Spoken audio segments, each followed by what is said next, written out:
Բարոն նախագահ, ուզենք որ դուք մի քանի բան մեզ հոգևորեք է, թե դուք ասեք է, ձեր խոսքը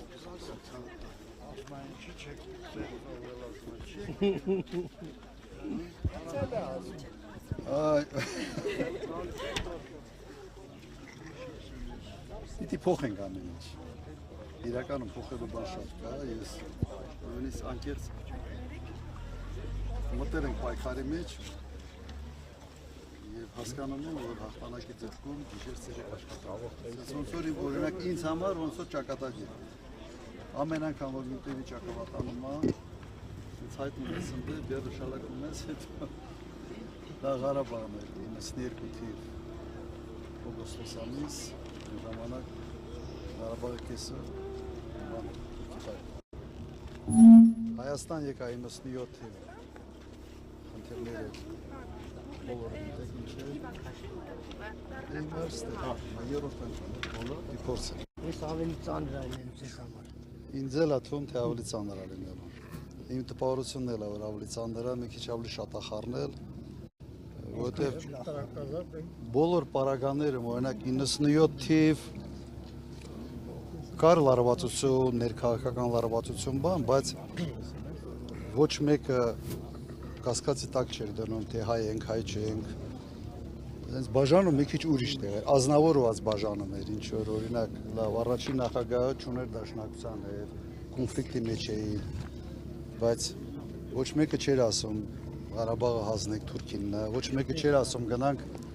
կզանք Թուրքի դիմաց։ Հասկան, բանը, այդ ինչ։ Ուղղակի քանի որ զրուցում ենք, ավելի շատ ոչ թե ճառի պես ասեմ, այն ժամանակ սենց բաժանումը ուրիշ հողի վրա էր, ավելի շատ ազնվորված։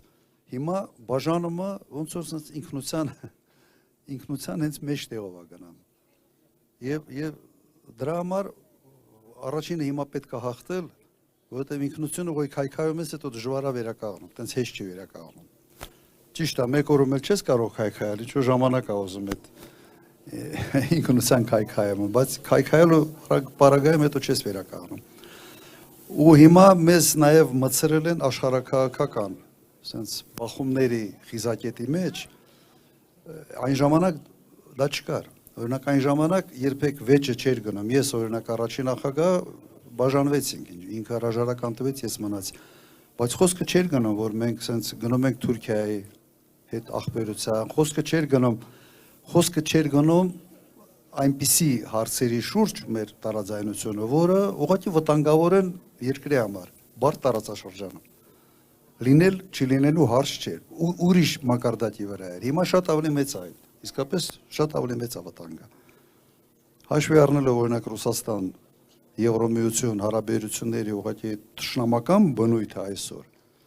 մտնել դրա արանքի մեջ, փոքր երկիր լինելով այս բարդ տարածաշրջանում, մտնել դրա արանքը ոնց որ սենց կազինո բանան էլի մարդ, սենց մտնի յա բախտի խաղա էլի, այ մարդ ինչ ունես, ինչ ես խառնում, այդ տեսանկյունից բավական պրոբլեմային է և մենք ուղղակի պետք է այդ բանը ստոպ տանք էլ այդ պիտի կաղանացնենք առաջ շարժվենք։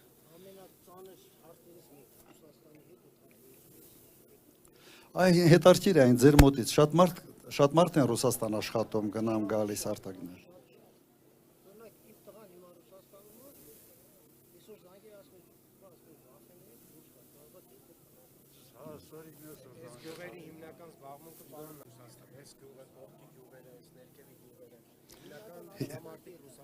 Հիմա Հայաստանից մոտ ամենից համեստ հաշվարկով 150,000 մարդ, դա նշանակում է 150,000 ընտանիք այդ հարաբերություններից օգտվում են։ 150,000 մարդ գնում են աշխատանքի, գումարներ են ուղարկում և ընտանիքները դրա շնորհիվ պահում են։ Հիմա դու 150,000 ընտանիքը բազմապատկի 4-ով, հիմա այդքան մարդ ուղղակի կախված են, թե ինչպիսի հարաբերություններ է լինելու Ռուսաստանի հետ։ Լավ, խես այդ մարդկանց բարեկեցությունը վտանգի տակ դնա։ Լավ, եթե մտքինը դա է, դու սկզբից բեր, ստեղ մի քանի գործարան դեր, այս մարդկանց աշխատատեղերը ապահովի, աշխատանքը ապահովի, բարեկեցությունը ապահովի, այդքանը հարցերը լուծի, հետո ասենք լավ, ինչ որ գլուխդ բանա մտել, փորձում ես ինչ որ բանը փոխես, ուղղությունը փոխես։ Բայց դու ո՞նց ես ուղղություն փոխում, եթե դու հարվածի տակ ես դնում 150,000 ընտանիքի բարեկեցությունը։ Լավ, դու խիղճ չունես։ Սենց կազինո է, բայց այդ կազինոյը գիտես ոնց է, ինք գնում է կազինո է խաղում, աշխարհակահաղական կազինո է մտել, բայց այդ փող տվողը, այդ կազինոյում պարտվողը ժողովուրդն է, ինքը չի։ Ինքը թռնելով է, ինքը սովոր է թռնել։ Մարտի 1-ին էլ թռավ, բանի 20 թվականի 44 օրյա պատերազմից հետո թռավ բունկեր, հիմա էլ է թռնելու ինքը։ Ես չգիտեմ, գուցե Անտալիա բանդիրին համար արդեն դա չեն պահել, էլի տեղ են պահել, որ գնա ինչ-որ Թուրքիայում ապաստան գտնի քաղաքական։ Բայց սա է։ Եվ եթե ուզում եք սա կաղանացնել, ուրեմն պետք է ճիշտ կողմնորոշվել։ Շատ անպատասխանատու քայլեր է անում։ Այստեղ չկա մարդ կա, տրանքների ուզող են, էլի չուզողը չի եկել։